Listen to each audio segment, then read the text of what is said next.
Hey everyone, this is Jason Richardson, two-time slam dunk champ. You're listening to Gym on Base. Hey, it's Ryan from the Gym on Base Show, the podcast that brings you closer to your favorite athletes and entertainers. And I want to give a huge shout out to my friends at Claim to Fame. They have some of the best jackets out there that I love to wear. You can rock them for date night, a casual outing with friends, or even while doing a podcast. They're lightweight, they're durable, and perfect for any setting.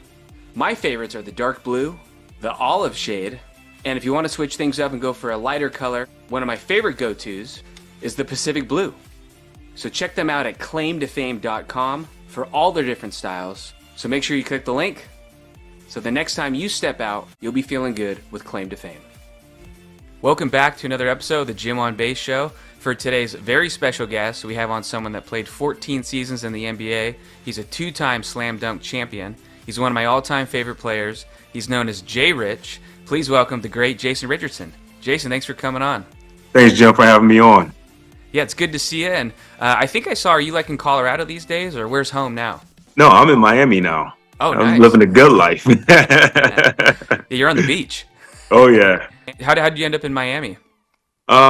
Last year, my two sons that play high school basketball wanted a little change, and we decided to have Miami. They go to a school down here called Christopher Columbus. Got a really good basketball team. Got Carlos Boozer's sons on the team, and my two sons was on the team last year. Now my oldest son is at Michigan State, and we decided we like it here and we're staying here. And my younger son is part of the team. Nice. So you're living the dad life, huh? How many kids do you have? I have three kids. I have a 26-year-old daughter. I have a 19-year-old son and a 17-year-old son. Nice. And it sounds like obviously they're following in dad's footsteps. They are. My daughter just finished her last year of basketball last year at D2. My son playing college basketball right now at Michigan State.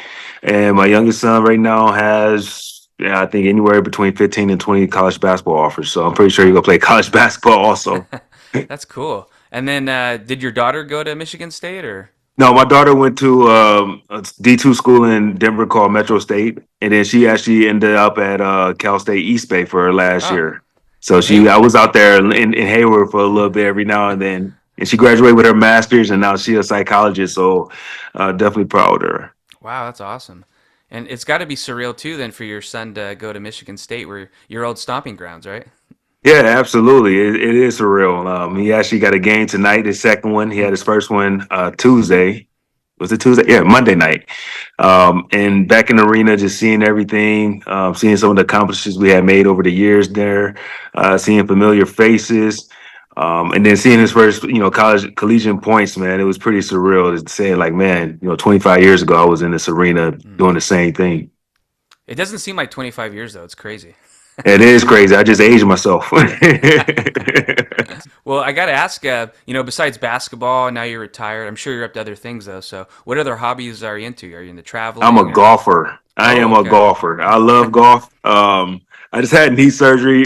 Was it 4 weeks ago now? So it's like driving me crazy that I'm not playing golf right now. So I've been chipping and putting, making my physical therapist pretty mad at me doing those things. But I am a golf addict. Yeah, so you got sucked in, huh? You know what? I always played golf when I was younger. My dad taught it to me when I was like 12 years old. But at the time, I thought it was the boringest sport ever. I was like, man, this is so boring because I played basketball, football, I grew up playing hockey, ran track.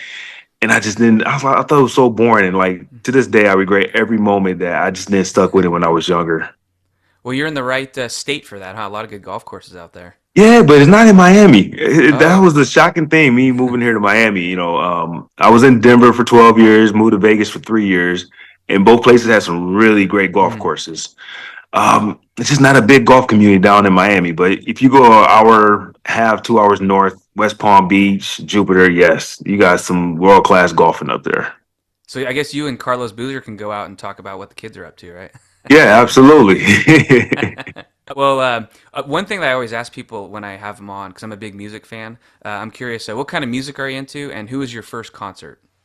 Wow, man. So I listen to everything. It doesn't matter. Rock, hip hop, R&B, country. I just got into country music a little bit. I couldn't listen to that old country because it was just too sad and depressing. The Garth Brooks and the Dolly Partners and those type.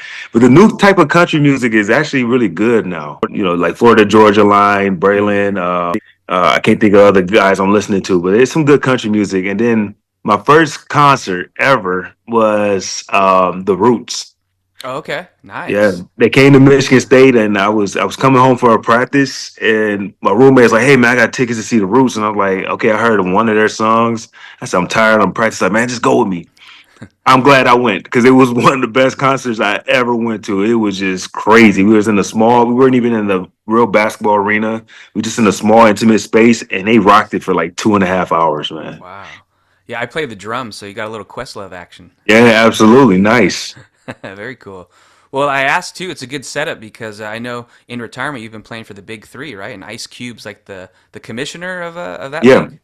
yeah, the big three is awesome. That's why I had knee surgery. Uh, I actually a week before, 2 weeks before the season start, I was working out and grabbed a rebound, came down, tore my meniscus. uh, And I still played the whole year because I just love playing basketball. But shout out to Ice Cube for creating that league because guys like me, we just like to play basketball. It's not even about anything else, and it's just great that every weekend I could get with former colleagues, former teammates, and just play basketball. And it's the great thing for guys like my age who still want to be competitive, who still compete. And we just kind of like reminisce, and it's just great to have that league. yeah. Well, I imagine too, like someone like Ice Cube. I know he's a big fan. So is it kind of surreal? Does he ask you basketball questions and then you get to ask him maybe some music No, questions? no, it's not. It's not really like that. Oh, okay. Ice Cube is just cool, laid back dude. I'm pretty sure if I do have some questions about the music industry, he'd never have a problem. Uh, But he just always cool, real approachable guy. He always take pictures, always sign autographs for everybody. He always around. That's one thing about it. nice. He really cares about that league. So it's just really cool that he's doing this, and you see his face almost every weekend. Well, it must have been kind of surreal because didn't you guys come to Oakland Arena over the summer? I missed it, and when the Big Three came through. Yeah, it was cool coming in, but I was disappointed because I wasn't Uh, healthy. Oh man, I was so disappointed because I knew that first game was in Oakland, and I'm out there and I'm probably at maybe 50% because I had a torn meniscus, but I was out there playing. We lost the game, I believe, but it was just fun to get back in front of the hometown fans. We played against Leandro Barbosa team, yeah. so two former Warriors there. The crowd was amazing, like always. The fans are always amazing. It was good to see some familiar faces too. So it's always an honor anytime I come back to Oakland. Yeah, and like you said, you had the knee surgery, and you're 4 weeks in, right? So now is it's the balance of not overdoing the rehab, right? Yeah, it's definitely a balance, but I'm going like stir crazy right now. I got cabin fever. I'm tired of. I'm a very active guy. I like to be active. I like to run outside. I like to play golf. I like to just be outside, and it's just killing me that I can't do much. And Yeah. so I think I'm basically just telling my physical therapist that yeah, I might be back here for another surgery because I can't take this anymore. Well, I hope it's a quick, easy recovery, but I guess I got you at the right time, right? Yeah, you did. You got me at the right time. Well, I wanted to ask a little bit about where you're from, and I don't know if I'm pronouncing it right, but is it Saginaw, Michigan? Is that how you say it? Yep, Saginaw, Michigan. Yep, Mm, it's a small city, 2 hours north of Detroit, maybe 30, 40,000 people. A lot of famous people from there. yeah, People don't know myself. Draymond Green is my little yeah, brother. Um, Venus Serena. Serena was actually born in Saginaw, Michigan. Stevie Wonder yeah. was born in Saginaw, Michigan. Kenyon Martin, born in Mm, Saginaw, Michigan. So it's been a lot of great people. And tons and tons of other professional NFL players and basketball players, but those are probably some of the most notable names that come out of Saginaw. well, when you were there, it makes me wonder: did people like Serena Williams, Stevie Wonder, would they pop in sometimes, or did they kind of move on? Or They kind of moved on. Stevie Wonder came back one time. It's crazy because my grandmother friend used to babysit him. So he oh, came okay, back and visited her one time, and it was a big, thing that he came to Saginaw and stuff like that. But Serena, she was born there. I think she stayed there until she was like 3 or 4 years old. But she really don't know Saginaw. Her hometown was Compton, and totally understand that. But yeah, it's pretty cool, to know that some of these, legends out there were from, a small hometown. yeah, that is really cool. And following your career, obviously, I know about that, but I don't know much about you growing up. So, did you have siblings? Like, were your mom and dad athletes, or? Yeah, oh man, I come from a big family. My mom come from a one of 10. Oh, My grandfather and grandmother were married over 60 years. They had all these kids and stayed together all that time. I don't know how, but they did. I had three brothers and two sisters. My whole family, just a big family, cousins and all. They all play sports. Nice. My uncles, they played baseball, basketball. We just played everything. And so sports was always around, but basketball was always the main sport. So I believe it or not, I still tell people to this day. I had a brother, 6'4" ish. Used to jump higher than me. He used to touch the top of the backboard. Wow. Yeah, I mean, just crazy athleticism. So it just runs in the family, but I think it just runs in the city of Saginaw. It was so many athletes that came out of there. Charles Rogers. I forgot about Charles Rogers. Mm. He was the number 2 pick in the NFL draft. Didn't have the career that people thought he should have, but man, that guy could have been a pro in any sport he wanted to be. Yeah, so a lot of talent out there. Absolutely, a lot of talent. Well, the reason we kind of got connected was I put a video clip out the other day. I was able to interview ex-Warrior Juan Yeah. Toscano Anderson, and he listed you as one of his favorite players. So, who were your favorite teams and players growing up? I think for one to say that, man, it's just such an honor, man. The kid coming from East Oakland, man, didn't have much out there, but I was, one of his inspiration, man. That means a lot to me. And when I hear stuff like that, man, it just make it feel so real because I was impacting somebody's life to help him, get that achievement that one day he wanted to play in the NBA. But for me, growing up, my favorite player was Dominique Wilkins. I probably had my game after him. I love the way he just attacked the rim, the way he dunked. It was just amazing to see him playing as a player. And one thing too about me growing up and being a Warriors fan, one thing I always noticed, like Steph Curry is known for being a really good autograph signer, and I still Yeah. have a bunch of stuff that you signed for me as a kid. So, Oh wow. yeah, I got a couple pictures and stuff. So Nice. it made me wonder, did you have something that impacted you? Did you get an autograph as a kid or anything like that? Absolutely. Absolutely. And it was Adrian Dantley. He played for the Detroit Pistons. He had an autograph signing in my hometown, Saginaw, Michigan, in a sporting goods store called Dunham's. Mm. And my mom something happened at work. She didn't get home in time, but she rushed me to the mall because I was like, I got to meet him. I want to play in the NBA. This is going to be my first NBA player I meet. I had to be 8 or 9. We get to the store and the line is cut off. Mm. And I'm in tears. I'm crying like, I'm not going to make it to the NBA now because I didn't meet an NBA player, but and that. And he looked down the line. He sees me and he told somebody like, why is he crying? And I was like, well, the line is cut off. He's like, well, tell him to get in line. And so they told me, I was like, oh my gosh. And I waited in line. It was like 30, 45 minutes, whatever it was. Wow. Get up there. And he talks to me for like 15 minutes. I'm like an 8-year-old, 9-year-old kid. And it changed my life. It was like, holy smokes. And I was like, wow. I said, if I ever become famous, I will sign every autograph that's ever put in front of me. Wow. And that moment, I told him when I got the chance to meet Adrian Dantley, I told him that moment, meeting him, it changed me as a kid. Wow, that's awesome. And so it sounds like you got to meet him later on, then it came full Yeah, circle. absolutely. Yep. Wow, that's awesome. Well, for you being from Michigan and going to Michigan State, I imagine was that the dream destination for you when it came to colleges? No, it was actually the University of Michigan. Oh, okay. At the time, late '90s. I grew up as a kid watching Chris Webber, Jalen Rose, Juwan Howard. I watched Michigan basketball. It was the Fab Five. I mean, that's what everybody did in Michigan. They were the excitement of college basketball. They brought the ball heads and baggy shorts and black socks. Like as a kid, I had nothing but Michigan on.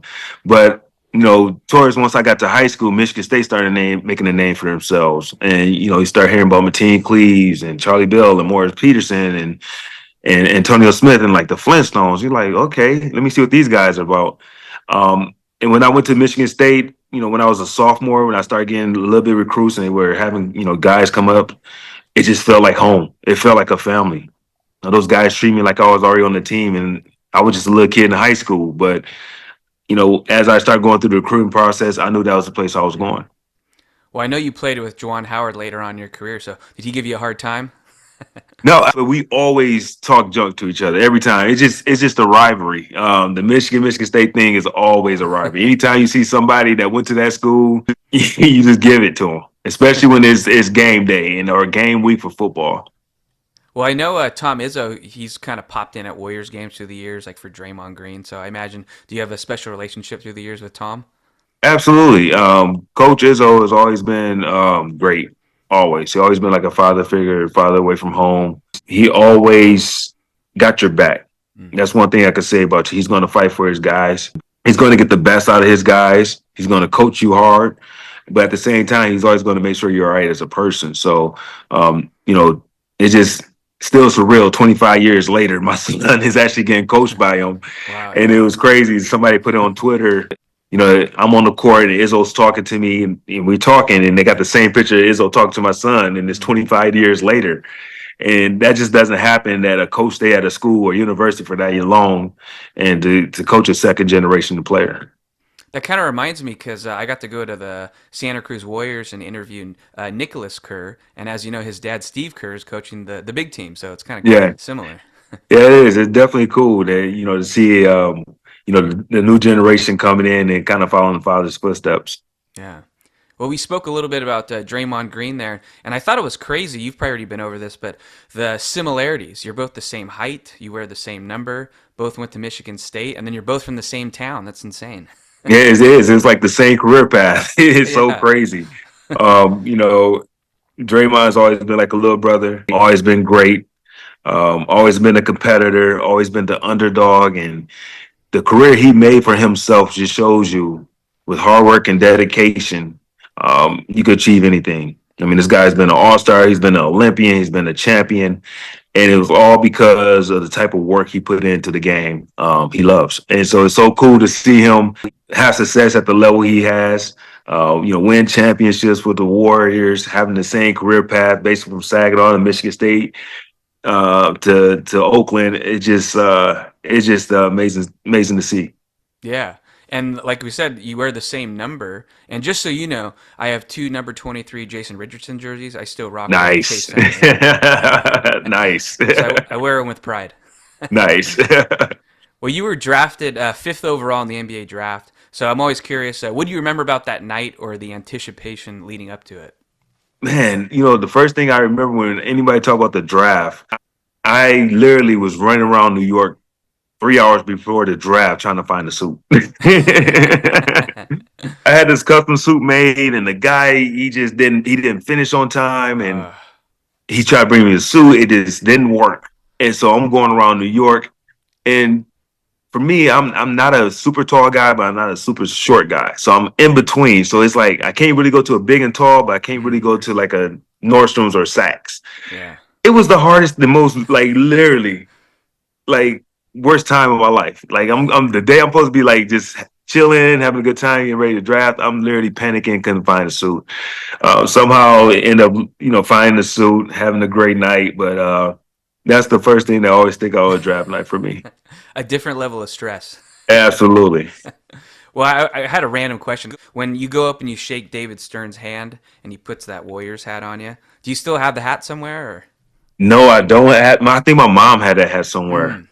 Mm, My mom kept all my memorabilia, so I think she had it somewhere. But the only thing I can remember was like, man, I had this permanent smile on my face, just like, holy smokes, man! Like I made it. I made my dream. I made it a reality. A kid from Saginaw getting drafted, and I'm shaking the commissioner hand. yeah. It was nothing bigger than that in my life at the time. Well, when you get down to your debut, when I have baseball players on too, I ask, what do you remember about your MLB debut? And a lot of them say how they were so nervous they couldn't feel their legs. And your debut was Halloween of 2001. So what do you remember about your first real regular season game? It was easy for me, man, because it was like, man, all the time and effort and work I put in, this is what I want. And so for me, I've been living this dream my whole life. And so it was like, okay, let's go out there and just play. And so I think I got out there, I came off the bench. I know I didn't start that game. I remember my first start, but this game, I think it's Toronto Raptors, I believe. Mm. I think my first point were a dunk, if I can remember. So it was pretty cool. I think I probably had like 9 points or something like that, 10 maybe. I don't know, but I definitely remember it was my first points in the NBA was a dunk. Nice. Very fitting. Yeah. Well, just out of curiosity, since I'm Bay Area based, where did you live when you were at the Warriors? Were you in Oakland or were you in like Walnut Creek or? When I first moved out there, I was in Danville, believe it or Oh, not. Yeah. I in my used to live area. in Black Hawk. Yeah. Oh yeah. I rented a house in Black Hawk, and then I realized first, one, Bay Area traffic is awful, and two, I was late almost every day to practice. And I was like, and then three, I love to go back to the gym and get shots up. So it was like, okay, I get home, after the practice, whatever, it was 2 or 3 o'clock. I had to wait the traffic die down. I wasn't getting back to the gym that was downtown Marriott at the Yeah. time. I probably couldn't get back there until like 9, 10 at night. And I was like, wait a minute, this is too much. And so I ended up moving to Oakland Hills, Montclair Mm. area, and that's Yeah. where I stayed at for the remainder 5 years I was there. Okay. Yeah, I'm in Danville, right off Crow Canyon. So. Yeah. Oh yeah. Yeah. I remember that cocaine, that back road to get to it was six Yeah. fifty, I believe. 680. 680, Yeah. yep. Yeah. Oh man, that winding road, man. Yeah. Man, I don't know how I survived that road some nights because I was flying down there trying to get to practice for games. Well, speaking of being newer in the league, a funny memory in the I think it was the rookie versus the sophomores, and it's funny that you said Carlos Boozer's in town because you bounced it off his forehead and then shot the three and made it. Yeah, when people bring that up, they thought it was something personal, but people don't understand. Like you didn't watch street ball. That was a big thing. It was starting to Mm. become hot in the early 2000s. That was a move. It was called off the heezy. And I'm sitting there and I'm dribbling the ball, and I'm trying to make him bait because I wanted to take it between his legs, but he's just standing there, and I'm like, okay, shot clock running down. Oh shit, and then I was like, oh shit, just throw off his head. And so I threw off his head, went in, but he was pretty mad at me for a while. Oh, okay. But we're good now. But we talk about it. People always bring that up, but it was never a disrespectful thing. I always respected Carlos. We same class in high school. We both made downs All Americans together. We played on the Team USA together. So it was never a disrespectful thing. It was just that was a street ball move, and that was cool at the moment. Yeah. Well, did you ever dip into Rucker Park then? I imagine, or I did. I did. And so I did Rucker Park, but I messed up. Well, that's what happened. I messed up. So when I went to Rucker Park, I didn't know the severity of you playing like it was a regular NBA game. Mm. And so I'm thinking like, hey, I'm not about to go out here and get hurt. I'm a young guy. I'm just getting in the league. And I was just out there just like, walking up. I might have a dunk. And everybody's like, where you at? Like, you supposed to show up. I didn't know that. Nobody told me, like, we taking this game serious. Like, I'm supposed to play, like, the Game 7 finals of the NBA. I'm just out there chilling. So, you get a nickname in Rutgers. And my nickname, for some reason, because I didn't show up, was Scooby-Doo. Because it's like, where are you? So, and then after my boy tell me, like, man, what happened? I was like, man, I'm not about to play all. I'm outside, dude. I'm not about to play hard on the concrete court. It's like, no, that's how it goes here. I was like, oh, y'all should have told me that before. And so that was my one and only time playing at Rucker Park. so nice little walk off, you know. Yeah, right. Well, speaking of some notable teammates and coaches, growing up a big Warrior fan, my first favorite player was Antoine Jameson. So, Nice. yeah, did he take you under his wing at all, or? Absolutely. Antoine was one of my favorite teammates. A true professional, even though he was young. He's only, Mm. I think he was going into year 4. But he was a true professional, true businessman, understand the game, very underrated as a player. Yeah, Yeah. guy could score in bunches. But he was great, man. Antoine is great. Some of the people he introduced me, I still family friends with him to this day.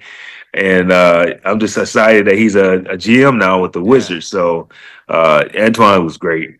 Yeah, and like you said, he was an underrated player and could kind of shoot and move like a guard, but was sized obviously as a forward. So kind Yeah, of it was. I mean, even though Antoine had success back then, I think Antoine Jameson now in this era of basketball, I think he will be a superstar. yeah, I thought he was a star back then, but I think the way he plays back then, that's how they play now. And I think it was kind of in between games. That's why he didn't get much as attention that he should have as far as what type of player he was. A little bit had to do because losing teams. That's just how it was back then. If you didn't win games, it didn't matter how many numbers you put up. You have to yeah, win games. But this era now is a little bit more individualized. You put up numbers, you get a little bit more attention now. yeah, yeah. Well, it made me wonder too. Another teammate, I guess, too. When you have a Donald Foyle in there, did he kind of keep it light? Absolutely. OD. I never understood why they call him OD when his name is O'Donnell. So, Yeah, but OD was great too. Another one of my favorite teammates. Just always happy, always talking about politics. He the first one that got me into like thinking outside the box. Mm. But just a great guy. and like you said, you ended up in Colorado for a while. And again, another one of my favorite players, the great Earl Boykins. I think he ended up out there Yeah, too, right? yeah, yeah. Earl ended up playing for Denver. Knowing Earl forever. I told Earl when I first actually got to meet him. My first college game I went to see was him playing at Eastern Michigan against Bonzi Wells, Oh yeah, and so it was pretty cool to be teammates with Earl. It was just amazing the things Earl could do at his size. yeah, And when he first got to practice, everybody tried to post him up. And we didn't know how strong Earl was. Earl was like bench pressing 300, 400 pounds almost or something like that. I think that was inside of him that he knew if he had to play at that mm, level, that he had to stop people from posting him up. And if you ever go watch game film, nobody could post him up. He was that strong. wow. But it was just amazing the things he were able to do at that size. And one other guy too. You mentioned how Antoine Jameson's a GM now. Mike Dunleavy. I think you guys came into the Yeah. league together, right? Now he's the GM for the Warriors, so it's come full No, no, circle. we didn't come in the league together. We're both same high school class. Made Mm. Downs All American. He came a year after me. Oh, okay. But it's great. When he got the job, I think he was assistant GM at the time, Mm. and we were just talking like, man, did you ever thought the Warriors would be here? And that's when Yeah, they were in San Francisco. They had just came off a championship, and we just sat there and just talk about just like, man, look how far they came. Like yeah. they're a dynasty now. So it's actually good that Mike's out there and he's a GM now. He's helping in the franchise. Just happy for him. And like you said, how far the Warriors have come. Because I remember when, even though the Warriors weren't good, we were always in games to the last Yep. minute or two. And you probably remember this: if you got 100 points or more, we'd all walk out with a free chalupa. Yeah, absolutely. Absolutely. So it was always great in those days. The one thing I could say about Warrior fans, they were loyal. Mm. They showed up. We still were getting 13, 14,000 fans. Yep. They would show up, they would cheer for us, they would try to do whatever we can to win games. And I think that's why I really try to go out there and play hard because they just always showed up. They always cheered for you guys for you. And even the times where, we play against the Lakers or Sacramento or Boston and Chicago, those always felt like away games. You still can hear the Warrior fans trying to fight it, like, hey man, we outnumbered, but we're gonna still ride with y'all. But Yep. they're the greatest fans in any sport. And like you said, when the Lakers would come to town, I always felt like it felt like a playoff game. The Warriors always brought it. Yeah, we always brought it. Always try to play hard because you knew it was going to be a sellout game. 60% of the crowd's going to be Lakers fans Yeah, because they bought the tickets early, so yeah, the Warrior fans could get them. And you try to play hard and make those Laker fans become Warrior fans. You got tired of it. I mean, I yeah, know my first year when I came and we played the first time we played the Lakers. I get it. It's Kobe Shaq. I totally get it. They just won a championship the year before. Totally get it. But after a while, I'm like, wait a minute, this not right. mm, No, this can't happen. This is so disrespectful. Like I took it personal. So for me, if you watch me play against those Lakers or Sacramento Kings, Chicago sometimes, but those three teams, I brought it because I wanted to let them know, like, yeah, you might be cheering here, but this is home. This is Warrior territory. This is our house. Well, I see you there. You're sitting with the Jordan hat on. And one thing I forgot to ask, I mean, you kept 23 through your whole career. So I imagine, was that for Jordan or? It wasn't. Oh, It actually okay. wasn't. No. I wore 32 in high school. It was a guy in my hometown called Preston Murphy, basketball legend, went to Rhode Island, had a good career. But I really looked up to him. And when I got to Michigan State, 32 was retired by Greg Kelsler. And so he played with Magic Johnson. So they just switched the number around and wore 2 years at Michigan State and 14 years in the NBA. Nice. I like that. Yeah. Well, I do got to ask, since you won 2 dunk contests, and I remember them screaming in the living room very vividly. Where are those dunk trophies at these days? Do you have an office or anything? Yeah, but they're not in my office right now. They actually on loan right now. I was inducted to my county hall of fame, and I loaned them to them Oh, for a year for a nice. display. So, matter of fact, I'm supposed to get them back sometime this month. Oh, okay. So, I'm glad you remind me on that. Yeah. But that's something like my kids' friends, they come over and they ask about it. Like, where's your dad dunk contest trophy? So it'd be cool to have them back in my office after being a year away. Yeah. Well, was it always kind of a goal of yours to participate in the dunk contest, or how did that go about when you got invited? Absolutely. When I was a kid, that's all I wanted to do was a dunk contest. That's all I grew up watching was a dunk contest. I didn't know you had to be in the NBA to be in a dunk contest. To be honest, I just wanted to be in a dunk contest because all my brothers and uncle they all could dunk, and I used to watch them as a kid. And I go home and get a hanger, put it on the door, get a pair of socks, and do all these crazy Dominique Wilkins dunks. So people ask me like, when you do the dunk contest, were you ever nervous? I was like, I've been waiting for this moment my whole life. I said, this is just me, in my room with a hanger or me at the park by myself. I was born to do this moment because I've been doing it my whole life. So it was no choice but to be in the dunk contest when I had the opportunity. Yeah, that's one of my prized sports memorabilia. I got the picture of you through the legs signed. So, Yeah, nice. well, speaking of like music, sometimes people say have all the songs been written. So it makes me wonder when people critique the dunk contest and say like, "Oh, all the dunks have already been done." Do you believe that, or can you still get creative? You can get creative.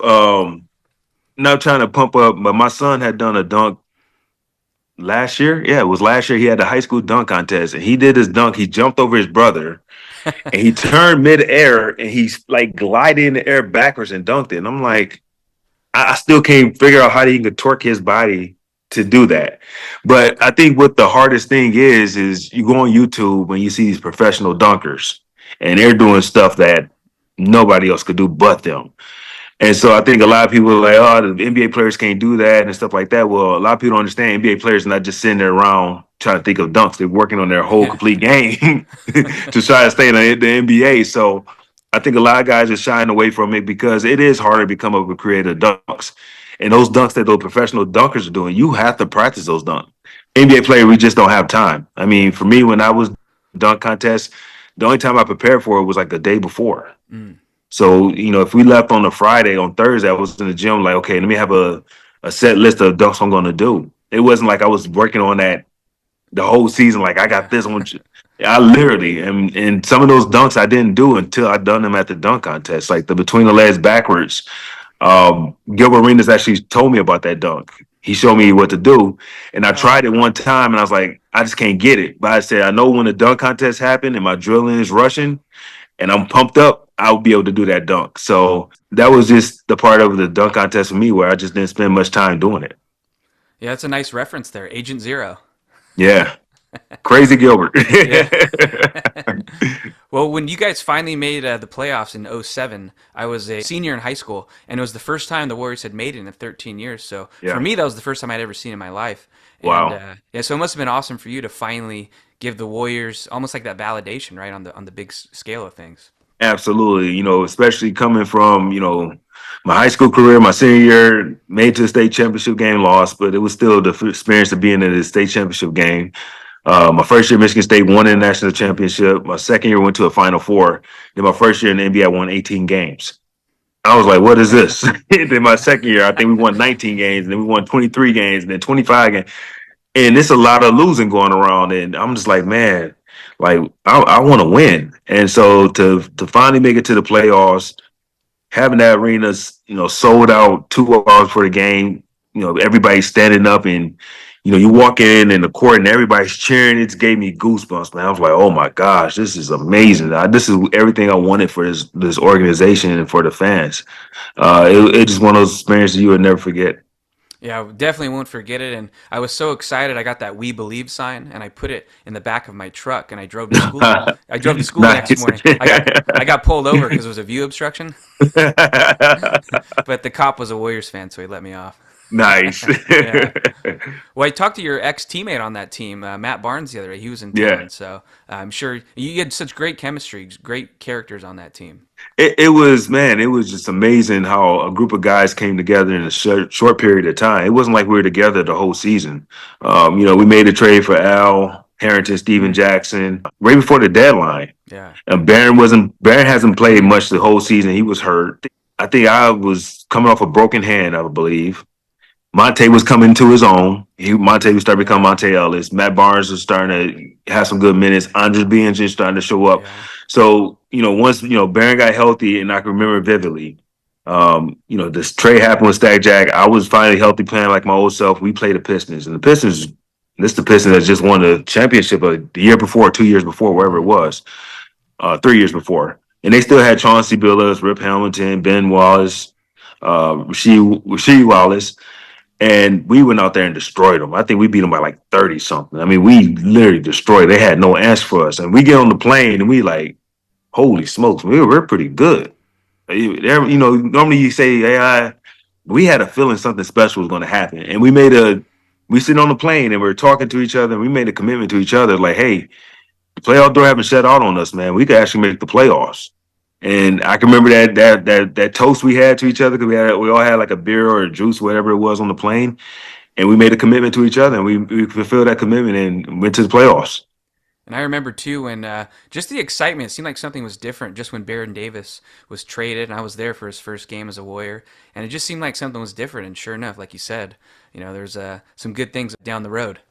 Absolutely. Having Barron there, just great. Barron's one of my favorite teammates. Always a character, always just a smart point guard, man. Mm. But he was a big part of why we had success. Well, I still hold it personal against Derek Fisher because he was like lights out, wouldn't miss any shots. I think he had like an injured eye and held like, Yeah. so I still take it personal. Yeah, we take it personal too. I mean, he was I still remember that Utah game, and he had some his daughter had a health scare, Yeah. and he comes in at halftime, and we're handling to him. We're like, okay, we could steal a game here. Hmm. And he just comes in the game and he just catch fire. I mean, it was 12 or 14, whatever points it was. It was huge. It changed the whole momentum of the game. Yeah. Well, moving on to the Magic, I thought it was interesting. You played with JJ Redick, and Yeah. must have been fun just to watch him shoot. But did you see the potential for him being a coach, or Yeah, that was? JJ was always a smart player, high basketball IQ. I used to hate guard him in practice because he just never stopped running. And he just ran and ran and ran and ran. I'm like, what are you running for, dude? Like, stop running. Yeah. But he was always great at it. He understood the game. He understood principles. You could see him that he was, could be a potential coach. I didn't think he wanted to be a coach, so I was a little bit shocked when he took the job. But when you watch basketball, and I don't know if their record doing really well or not, the plays and sets he runs, it lets you know that he's really have a high basketball IQ, and they're pretty cool to see some of the plays he runs and how you get guys certain shots and get them in ball position and accountability, holding everybody. It's actually pretty cool to see because he definitely was like that as a player.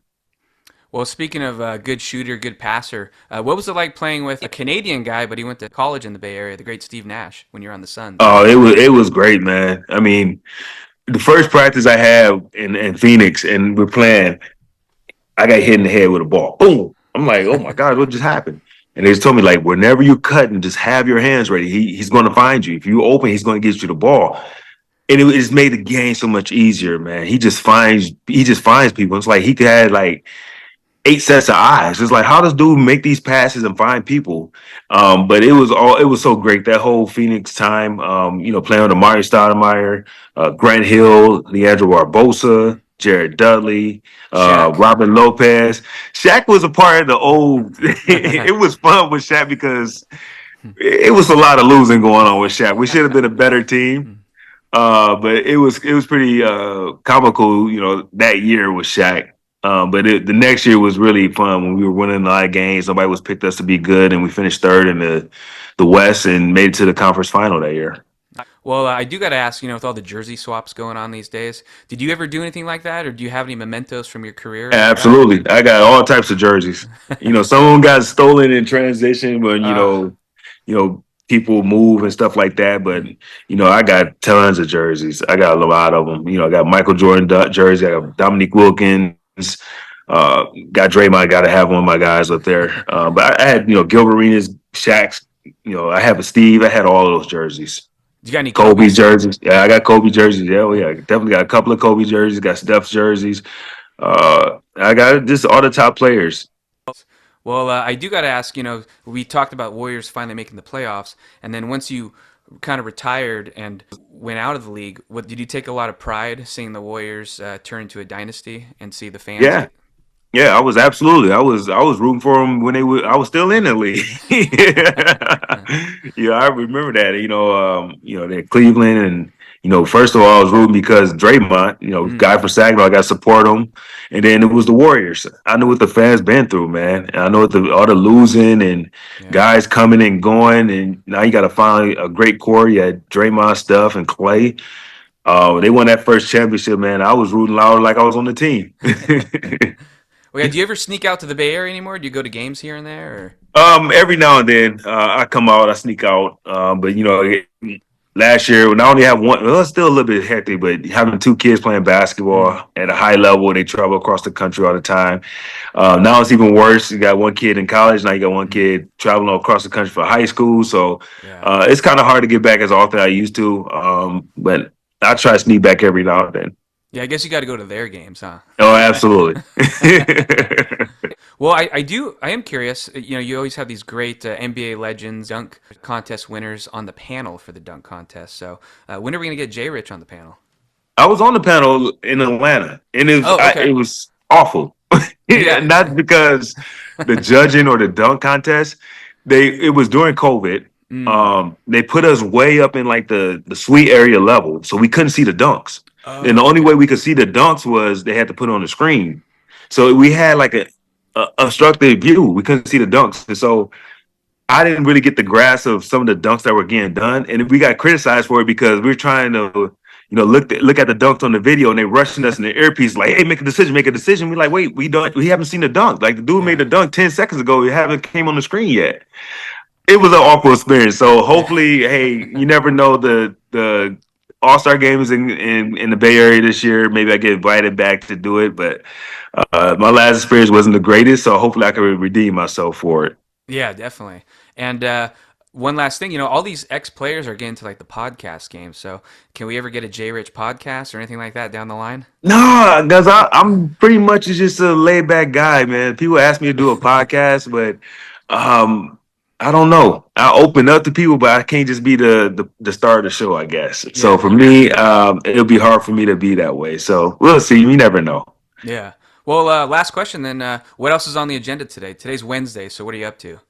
Wednesday, I'm about to go hit some golf balls. I'm Oh, telling okay. you right now, I am going stir crazy not playing golf. I am addicted to golf. I've been like that for the last 10 years since I've been retired, which is crazy. Not 10 years, but it's going on 10. It's been 9. But I'm trying to get my swing back. I'm going to Maui in a couple of weeks to watch my Wow. son play in the Maui Classic out there. And I want to make sure my golf game is somewhat decent playing at some of those courses out Yeah. there.